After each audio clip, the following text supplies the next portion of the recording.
Here we are, guys. We're on day 20 of the month of Retro Brown, and today we have got an Espeon only run in Pokemon Gold. The big metric that I am looking for with this run is, can this beat Umbreon's time and level? That's what we're hoping for. So let's get started with the run. With being a pure Psychic type evolution, this should be a fun run really, with the amount of poison types in this generation. Same with Gen 1 as well, there's a lot of poison type trainers.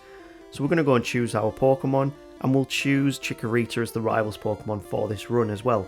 It's got natural resistances to Psychic types, it doesn't have that poison type to complement it, so a pure Grass type is actually a lot harder for a Psychic type in this generation. But we take him down with not too much of a problem with Tackle and Tail Whip, and move on to the first gym leader, which is Falconer. So we do pick up Sand Attack as a move, and as it is in Gen 1, it's a very good move. Nowhere near as broken in this generation, but it is still a fantastic move to be using. Once we've set up a few Sand Attacks, we can use Tail Whip to get the defenses down and quite comfortably take out his Pokemon. The more annoying thing is if they use Mud Slap on us, but they don't seem to use it. They seem to use Gust quite a lot. Once we set up all of those Sand Attacks, annoyingly they manage to hit through it, and we do take a loss here. If we were let up a few more levels, we actually would learn Confusion, which would be fantastic. We'd probably be one-shotting things very quickly, but we don't want to be up too high level to beat Falconer. He is only a very low level Pokemon. I'd rather do it around about that level as well. 2 tackles is more than enough to do it, but it's weird that we start off with Tackle considering that whopping 130 special attack. I mean, look at those base stats. 525 base stat total, with incredible special attack at 130, incredible speed at 110, decent bulk and special defense, and the rest are all mediocre at 65 and 60 respectively. Not great, but it means that we are going to focus on being a special attacker this run. Now we've picked up Confusion at level 17, we can sweep through so many gym leaders. This will be amazingly quick. Kakuna is bug poison, so it goes down to 1 Confusion, and we take a first time win against Bugsy. Regardless of how many Fury attacks he used on us there, we were too quick, we were too powerful. That brings us on to the rival. So the rival starts off with Ghastly, and I misclicked there to use Tackle, so we did take a little bit of damage, and then he goes into a Zubat, leaving just the Bayleaf left. We are going to go for Sand Attack, because Razor Leaf will do big damage, and we don't really want to take too much damage from that, but Confusion does big damage, and we take the win first time as well. So Wacko, you have been defeated here. This actually is going very, very well. We have not had a loss since Falconer. Just for a bit of variation, we are going to pick up Headbutt in Ilex Forest, because it is a very good normal type move with the chance to flinch. So it's a much better move than Tackle. It's just good to have that bit of variation. Once we've beaten a lot of the trainers on the underground, I always do this in Goldenrod before the Rocket Side Quest later in the game, just because now's the time they actually need the experience, and it makes it a little bit easier later on when you're trying to go through that bit to get to the underground. So going against Whitney, Confusion is a great move to have, and we managed to take it. We just tear through the team with Confusion. It's such a good move. It's going to get replaced immediately though when we get Psybeam later on. And of course, because we've got Confusion, Morty is not going to be a problem for us whatsoever. Confusion decimates his Ghastly, tears through his Haunter, brutalizes his Gengar, and he managed to hang on with 1 HP, and stomps on his Haunter. We take a very easy win, and we actually get another coverage move with Shadow Ball, which will be pretty interesting. And I'm showing this fight as well because we're going against an Espeon. We're an Espeon ourselves. Return is more than enough to take it down, and we can move on to Chuck, which will not be a problem whatsoever because of our type matchup. Psychic types are very good in this generation, and with Espeon's massive special attack, we are one-shotting nearly one-shotting everything. We're getting through this at such a good level. But that's all going to stop when we get to Jasmine. Now, Steel types resist Psychic type moves, so we actually have a problem here. We get Paralyzed to start off with, and Mud Slap is not a one-shot hit. Thunderbolt does big damage, and we get Supersonic, so we're now Para-confused as well. And I'm not even sure we're not even going to see the Steelix on this attempt. You know what? It's not worth wasting our time right now. Let's go... Ooh, Seaking. Okay, that's going to help us out later on with the HMs, so let's catch this now. You can find Goldeen and Seakings on the way to Mahogany Town in the water. If you've got a Pokeball there... Oh, we've run out of Pokeballs. Well, that's a great place to catch them because they can both learn Whirlpool and Waterfall, which means you've got a Pokemon for your HM Horse. Once we've gone to the Lake of Rage, I actually think, you know what? I want one more turn now we've got Hidden Power. And it turned out that Hidden Power was Hidden Power Fighting. Really weird, but yeah, Hidden Power Fighting really helped us out in this fight. What I should have really done though was start off with Sand Attacks against that Steelix. We wanted the accuracy as low as possible. But having Hidden Power Fighting is actually really, really fun. Considering we've got this Steel-type trainer in front of us. Once we've set up as many Sand Attacks as we can, we are going to tear through him with Hidden Power. It's still doing not very much because of our low attack and their high defense. Steelix has got one of the highest defenses in Gen 2. We managed to tank it with 2 HP and take the win from Jasmine at level 36. Not too bad of a level. We also pick up Iron Tail, which is a good steel type move. We watch Lance Hyper Beam, the random guy, and then we find him again later on. And he just keeps popping up as we're taking up these rockets. And only decides to start fighting as we get to this final battle in Mahogany Town Rocket Hideout. It's a bit of a mouthful. I misclicked on Psybeam there. I really should have used Return against the Murkrow. It's a Dark-type move, and we don't have any super effective moves against Dark-type Pokemon. That's going to be a problem when we get to the likes of Karen. But we take the win, and we can then go against Price. He also tells us we have to take out these Electrodes. It's a bit cruel, but we have to do it. Next up is Price. So I don't even heal going into this fight. We're at level 40. Hidden Power Fighting is doing fantastic damage against the Ice types. And, you know, Return, not doing too much yet, but Psybeam puts it into range, and we can take an easy win. As I was saying, we actually do learn Iron Tail as a move. It's a very good Steel-type move, just low accuracy. But with our low attack, it might not be a move we actually decide to use. We haven't even learned Psychic yet. We'll get that in four levels. But our moveset right now is fantastic. We are tearing through pretty much any team that is coming up against us. Psybeam does big damage on these Ghost Poison Pokemon, and the biggest threat was that Meganium, who goes down to 2 returns. So that brings us on to the top of the Radio Tower with the last rocket. He is not going to be a problem really, apart from the fact he's got 2 Dark-type Pokemon. And this is the reason why I wanted Hidden Power Fighting.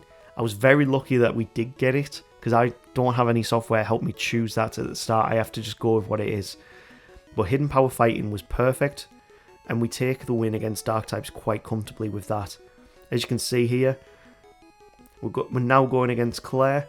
We don't have a good answer for her, but Psychic is such a powerful move with the stab. We can one-shot all of her Pokemon. When it comes to Kingdra, I don't think we will one-shot it. No, it only just hangs on, but because it goes for Hyper Beam, we take the win first time. Yeah, that's all 8 gym leaders. Now we've got the final badge from picking up the Dragon Fang. I hate this part of... Like, why did you put this in, Game Freak? This was just not needed. Really wasn't needed. We can then use Waterfall, head off to the Pokemon League, and have our final fight against Wacko. So, he starts off with a Sneasel, and we've still got Hidden Power Fighting here, which is 4 times effective against it. Golbat is next. Psychic is perfect for this scenario. Magneton goes down to Hidden Power Fighting, and we level up to level 52, where we could learn Morning Sun, but you know what? I don't want to use it. I don't want to use Morning Sun. We've been cursed by that Haunter, and the Kadabra is out next. It's very defensively weak, so Return is the perfect move here. And this is where Curse starts playing into effect, but it just can't do enough damage for us to be taken down by our rival. And that brings us on to the Elite Four. It's going to be a bit of a weird Elite Four, really. There's some that we're going to be sweeping through, there's some that we're not going to. Will be one of them that will be a little bit more difficult because we don't have any super effective moves against him. If we learn a different Electro type move like Zap Cannon, but that's locked in Kanto, It might have been better against his flying types. Return is probably our best play here. And I'm also thinking, you know, it might have been better if we'd actually learnt Morning Sun to keep that HP up. But Return is such a good move that we can get through without much of a problem. And we're on to Koga. Considering we've got Psychic on our moveset, this should not be a problem whatsoever. The next Koga and Bruno are probably going to be the easiest fights in this entire run.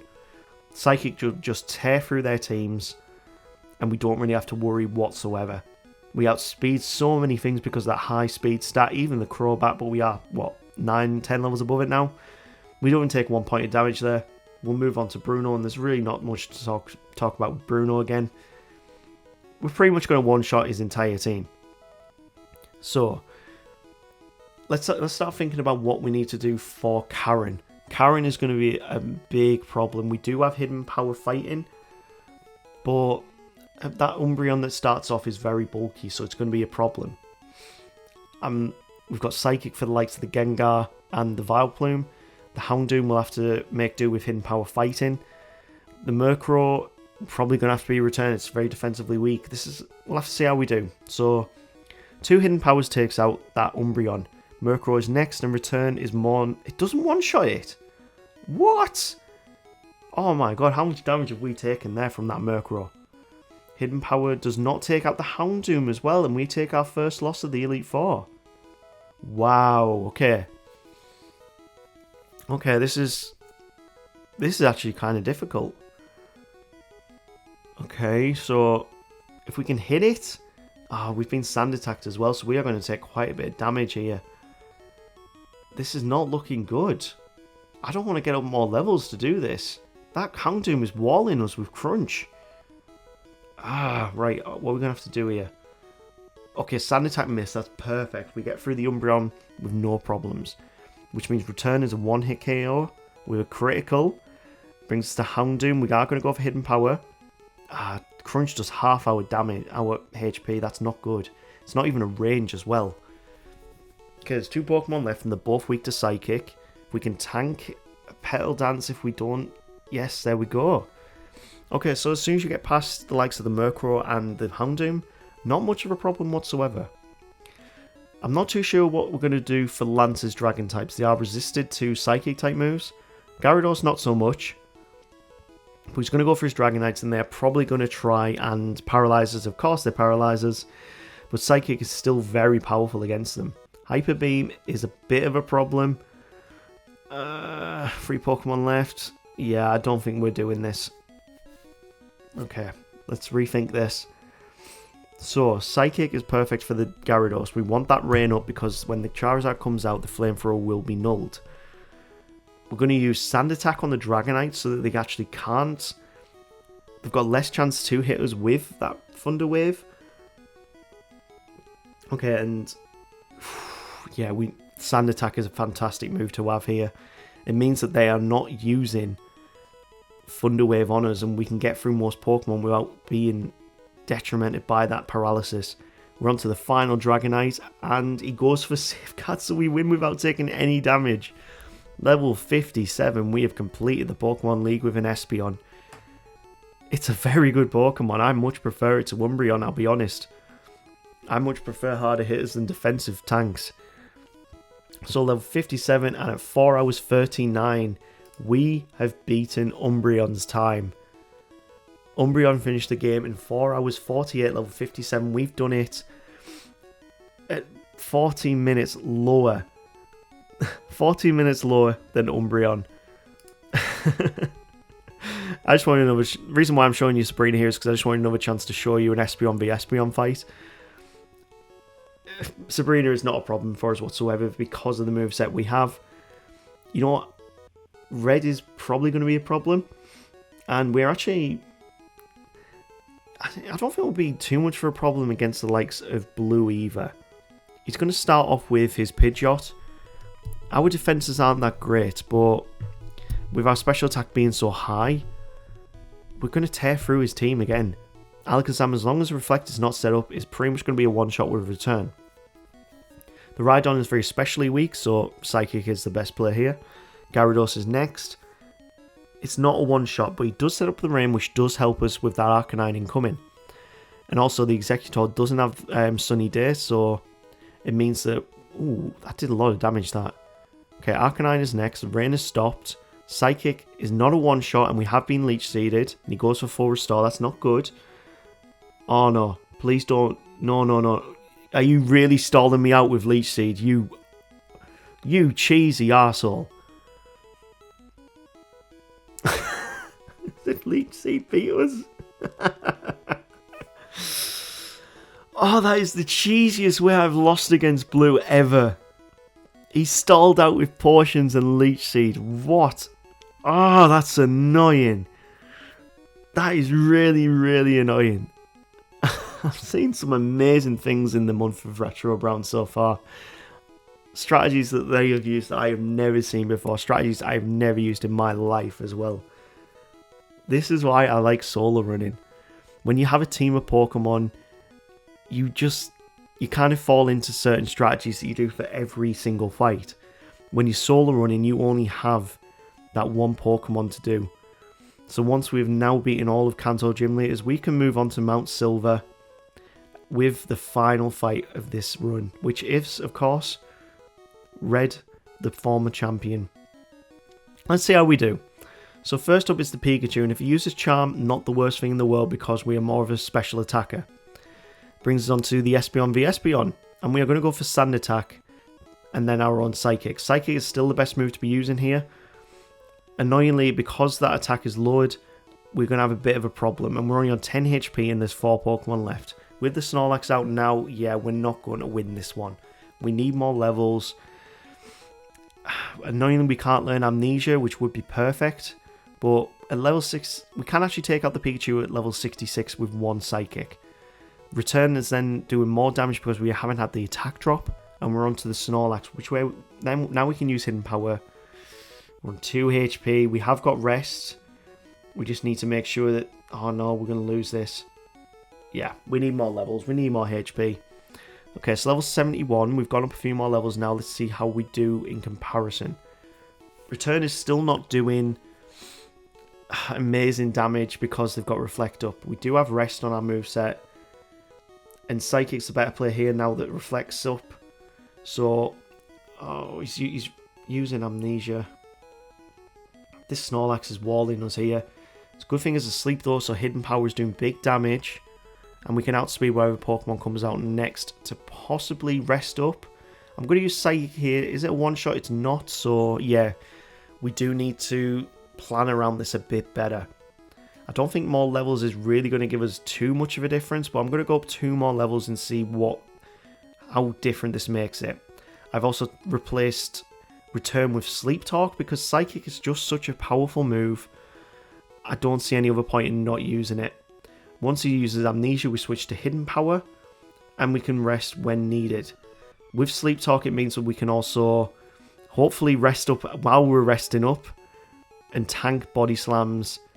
Oh, 13 HP.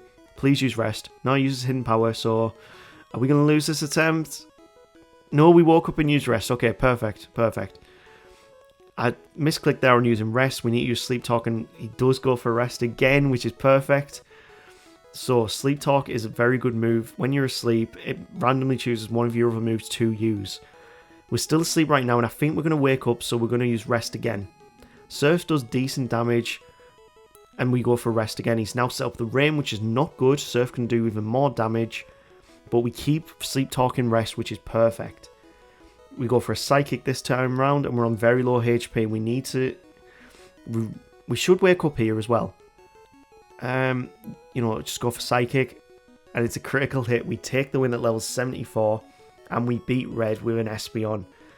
Considering Umbreon had to finish that level 75, this was fun. What time did we finish on though?